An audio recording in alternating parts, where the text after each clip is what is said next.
नमस्कार मंडळी, आज मी तुम्हाला दाखवणार आहे ज्वारीचे टण्णू। हा पदार्थ माझ्या आत्यानं केलेला आहे। ती एके ठिकाणी गेली होती तर तिथं हा पदार्थ तिनं खाऊन बघितला आणि तिला पण हा पदार्थ तुम्हा सगळ्यांना दाखवावासा वाटला म्हणून तिनं हा पदार्थ केला आहे। तर इथं ढबू मिरची, कांदा, गाजर आणि कणीस ह्या भाज्या घेतलेल्या आहेत। मिरची आणि गाजर धुवून ह्या भाज्या सगळ्या मी बारीक चिरून घेतलेल्या आहेत। आता कढईमध्ये तेल गरम करून त्याच्यात थोडंसं जिरं घातलेलं आहे आणि या ज्या आपल्या भाज्या आहेत आपण बारीक चिरून घेतलेल्या त्या ह्याच्यात घालून परतून घ्यायच्या आहेत।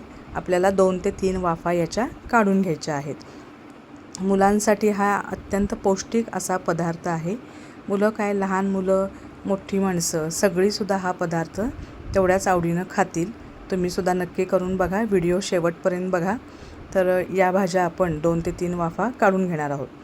आता सुरुवातीला मी याच्यामध्ये थोडंसं हळद, तिखट, धन्या जिऱ्याची पूड घालून एकजीव करून घेते। आता आपण याला एक वाफ काढून घेणार आहोत। एक 5 मिनिटासाठी आपली वाफ काढून झाली की याच्यामध्ये थोडंसं चवीनुसार मीठ आणि कसुरी मेथी घालून घेते, आणखी थोडीशी कोथिंबीर घालून घेते। आपल्या 2-3 वाफेमध्येच या भाज्या शिजून जातात। 5-5 मिनिटाच्या आपण या भाज्या वाफेवर शिजवून घ्यायच्या आहेत। थोडंसं लिंबाचा रस घातलेला आहे आणि आपलं हे सारण आता तयार झालेलं आहे। इथं ज्वारीचं पीठ घेतलेलं आहे। तुम्ही पाहिजे तर मिक्स पिठं घेऊ शकता, अजूनही आपला हा पदार्थ पौष्टिक बनवू शकतो। तर या पिठामध्ये थोडासा ओवा, चवीनुसार मीठ आणि तेल घालून घेते आणि थोडं थोडं करून आपल्याला पाणी घालून हे पीठ मळून घ्यायचं आहे। तर एकदमच पाणी घालायचं नाही, म्हणजे आपल्याला अंदाज कधी काही वेळेला चुकू शकतो।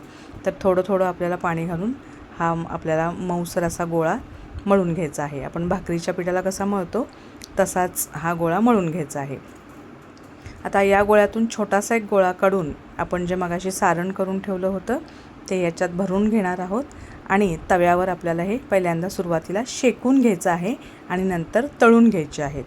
तर अशा पद्धतीनं या सगळे मी टिक्क्या किंवा मी जे म्हटलं टण्णू, तिनं मला नाव सांगितलं हे टण्णू, मलाही जरा हसू आलं। तर हे सगळे टण्णू आपण तव्यावर शेकून घेणार आहोत। तर अशा पद्धतीनं मी सगळे हे टण्णू तव्यावर शेकून घेते। तर असा छान खरपूस रंग येईपर्यंत आपल्याला हे शेकून घ्यायचे आहेत, कारण एकदम जर आपण तेलात तळायला घातले तर ते सुटू शकतील, कारण ज्वारीचं पीठ आहे। म्हणून आधी तव्यावर शेकून घ्यायचं आणि तेलामध्ये अशा पद्धतीनं हे सगळे मी टण्णू तळून घेते। तर इथं माझे हे सगळे टण्णू तयार आहेत। तुम्हीसुद्धा अशा पद्धतीनं नक्की करून बघा, घरच्यांना छान छान रेसिपी खाऊ घाला। तर अशा मस्त रेसिपी बघण्यासाठी माझ्या चॅनलला सबस्क्राईब करा। धन्यवाद।